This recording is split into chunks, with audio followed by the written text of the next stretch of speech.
Alright, movie club. This is going to be my review for the movie Fallen, Denzel Washington and John Goodman.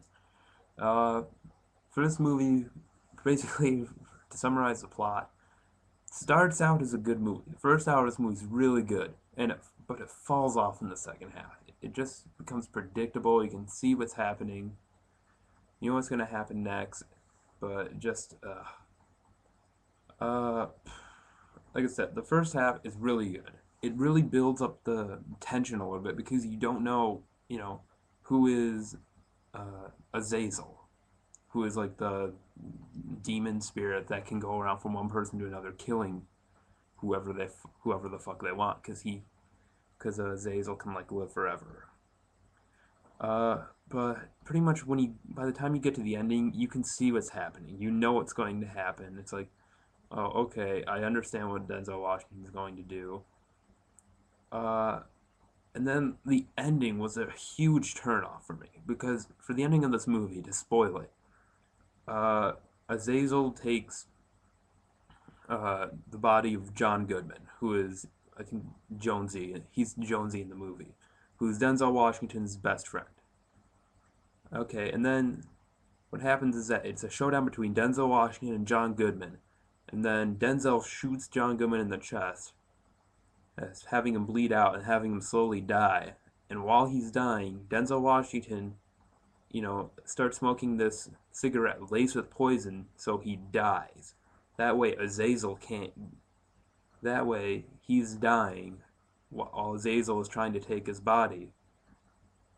And so it's like if Azazel isn't within like a sixth of a mile of a person, he can't get to anybody. It's like this really long and confusing thing. Basically, they have to be isolated so that Azazel can't get to anybody. That's why Denzel Washington went to this cabin in the middle of the woods. But to me, that's fucking stupid. And here's why. First off, John Goodman was probably going to die anyway.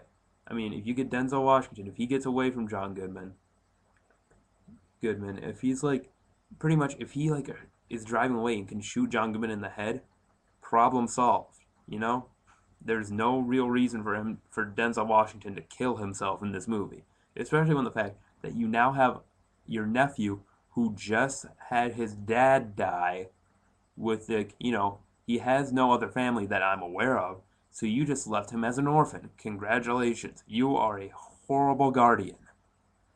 Uh, and plus, obviously, it didn't work out for Denzel Washington because it's presumed that Azazel you know, is now in the cat that we see walking away at the end. And then, if I really had anything else to complain about the plot, is that the whole "Time Is on My Side" bit where Azazel in whoever's body he has starts singing "Time Is on My Side," that got old really fucking quickly.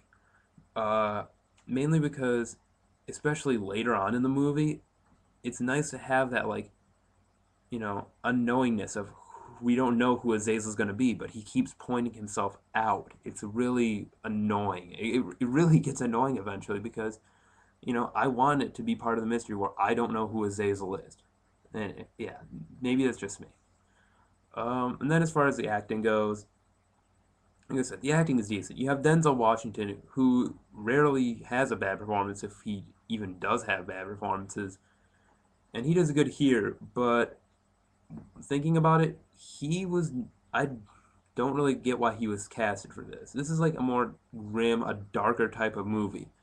And I don't see Denzel Washington in that role at all. He seemed like a little too upbeat and perky at times in this movie.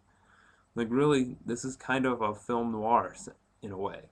So you need like a dark, grim sort of character. Like John Goodman fit his role. I thought he did a pretty good job in there. But I don't know who exactly I would cast for this movie. But Denzel Washington, he did a good job. But I just feel like it could have been better if there was somebody else in there. So all in all, I'd probably recommend this if you're like a fan of Denzel Washington. But aside from that, I don't really know who else I'd recommend this to because, like I said, it's another case of a good idea for a movie, but it just doesn't get executed to its fullest. It does better than a lot of other movies we've seen for Movie Club, but it starts off good and then quickly fades fast. So I wouldn't give this any recommendation unless you're a fan of Denzel. Unless you're a fan of Denzel.